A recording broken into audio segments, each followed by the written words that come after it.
Ngairamu nungsina aibu lakpa momonok na leplamu khomfamdu su aigi damak nangna khatuna ngairamu nungsina aibu lakpa momonok na leplamu khomfamdu su aigi damak nangna khatuna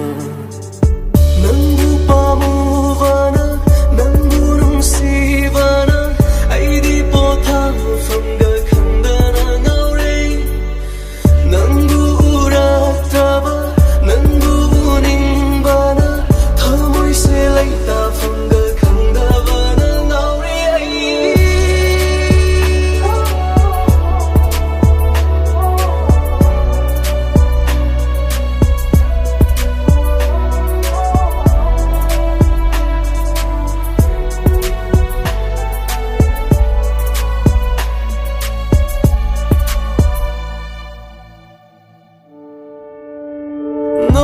Padasu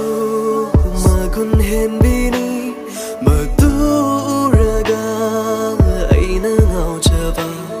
nangi minokto kuina uraktaba na ngaure se kayam kuina khangluki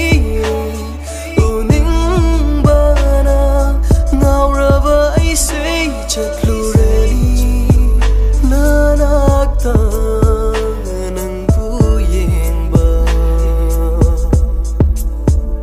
aigi thawai do lapna leihore nangbu uraga awaba pumba se kokpa bungangani mayek sena thamoi sidai aigi thawai do lapna leihore nangbu uraga awaba se kokpa bungangani mayek sena thamoi si